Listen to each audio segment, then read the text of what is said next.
Dior, Chanel, Louis Vuitton. These luxury brands are charging record prices while cutting every corner behind the scenes, and the math is finally catching up with them. In 2024, Italian investigators raided factories making Dior handbags and discovered something shocking. Those bags, priced at €2,600 in boutiques, cost exactly €53 to produce. That is a markup of 4,900%. But here is what is even more disturbing. Workers were sleeping in the factories, forced into 24-hour production cycles with safety devices removed from machines to speed up assembly lines. This was not some isolated incident.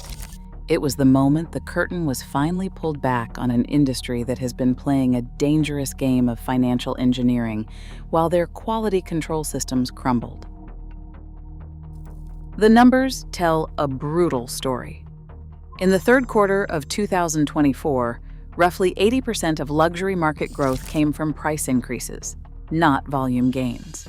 Translation: brands stopped innovating and started inflating. A Chanel classic flap bag that cost $5,800 in 2019 reached $10,800 by 2024, an 86% increase, while general inflation rose just 23%. Louis Vuitton customers faced price hikes of 30 to 50% in just a few years.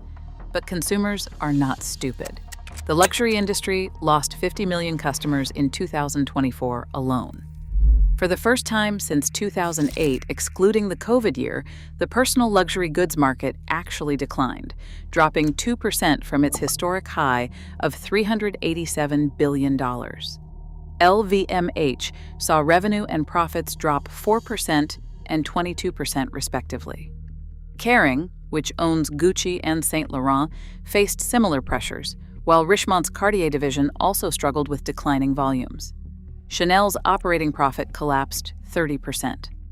Catherine Driscoll from Bain & Company said that since 2019, there has been a high price increase across luxury without a corresponding increase in innovation, service, quality, or the appeal that a luxury brand should provide. This year, that really hit consumers, and the industry felt the full impact. So what actually changed behind the scenes? The answer is everything. And it started with a fundamental shift in how these companies view manufacturing. For decades, luxury brands built their reputations on the promise of superior craftsmanship. Made in Italy was not just a label, it was a guarantee. But as profit margins became the primary focus, brands began systematically outsourcing production to networks of subcontractors. They kept design and marketing in-house, while farming out the actual making to whoever could do it cheapest. This created what prosecutors described as a system of exploitation, so entrenched it could be considered part of a broader business policy exclusively aimed at increasing profit. The Milan investigations revealed that brands like Dior, headed by Delphine Arnault, daughter of Bernard Arnault of LVMH, Armani, and at least 12 others, were working with Chinese-owned factories that utilized undocumented workers in sweatshop conditions. Adding to the controversy, Italy's competition authority found evidence of greenwashing and sustainability claims while these labor violations occurred. LVMH initially tried to distance itself. Chief Financial Officer Jean-Jacques Guioni said the issues occurred at suppliers of suppliers. But investigators found that 2 of the 4 businesses linked to Dior had direct relationships with LVMH units. When confronted with evidence, Guioni admitted they had no idea about the situation. They said they thought they were already doing quite a lot. Apparently, it is not enough. The manufacturing scandal exposed something deeper: the complete breakdown of quality oversight. According to court documents, an Armani bag was sold to suppliers for €93, resold to Armani for €250, then priced around €1,800 in stores. At each step, corners were cut to preserve margins. Designer Albert Elbaz recalled how systematic this cost-cutting had become. He said he remembered when brands stopped lining pants because lining costs money. It became cheaper to cut a hem and leave it raw than to fold it and press it repeatedly. They were taking 4 or 5 steps out of the process.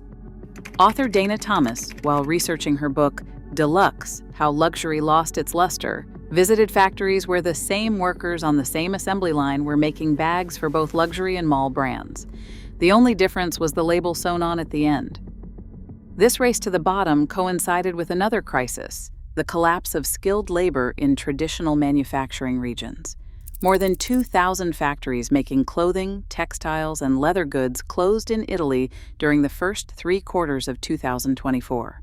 The entire Italian fashion industry, worth 104 billion euros in 2023, dropped to 90 billion euros in 2024 and is expected to hit just 80 billion euros this year.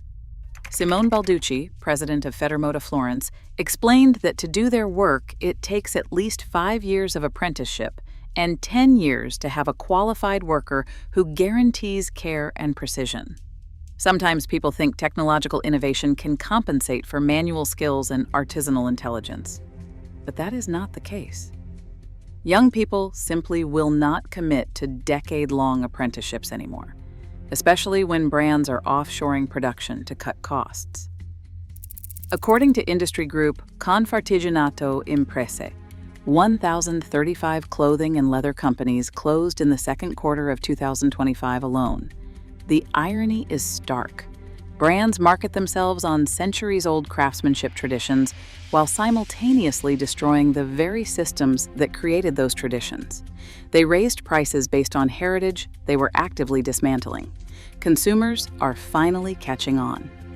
77% of surveyed consumers believe luxury items cost more than they should, with 41% saying luxury no longer offers good value. Social media has accelerated this awakening, with detailed breakdowns of manufacturing costs and quality comparisons going viral. But there's one company that proves the traditional model still works: Hermes. While competitors chase scale and margins, Hermes maintained its commitment to true craftsmanship. Every artisan requires at least 18 months of training at École Hermes des Savoir-Faire, learning techniques like the legendary saddle stitch. It takes up to 25 hours to craft a single Birkin bag or Kelly bag. The results speak for themselves. Hermes reported a 41% operating margin with 6.6 billion euros in recurring operating income. They spent 1.2 billion euros on capital expenditure, mainly on new leather workshops. Net cash exceeded 8 billion euros. In 2025, Hermes overtook LVMH as the world's most valuable luxury company.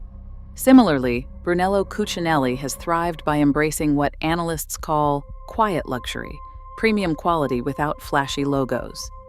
The brand's commitment to ethical manufacturing and artisanal craftsmanship in its Italian hometown of Solomeo has delivered consistent growth while others faltered. Luca Solca at Bernstein explained the difference. Louis Vuitton optimizes for scale and omnipresence. Hermes maximizes scarcity and depth of desirability.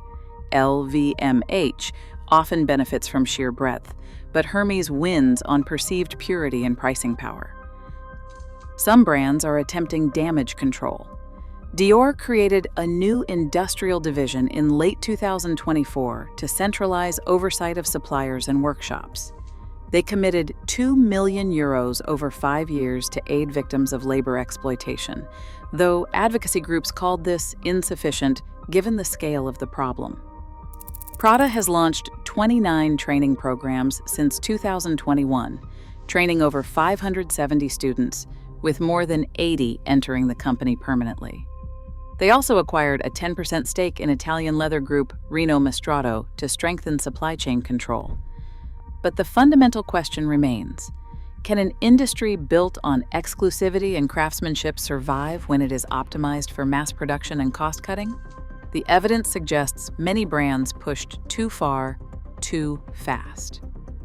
9 of the 15 largest luxury brands appointed new creative directors in the 12 months since September 2024, while 4 also appointed new chief executives. That is a clear signal that business as usual is not working. The luxury industry now faces a choice. They can continue the financialization strategy that prioritizes short-term profits over long-term brand value, or they can return to the fundamentals that originally justified their premium pricing: genuine innovation, superior materials, and true craftsmanship. The consumer revolt of 2024 suggests the market has already decided. 50 million customers walking away is not just a temporary correction. It is a fundamental rejection of value propositions that no longer make sense. After decades of trading on heritage while hollowing out the systems that created it, luxury brands are learning that reputation, like quality craftsmanship, takes generations to build but can be destroyed remarkably quickly. The question is not whether they can afford to maintain standards, it is whether they can afford not to.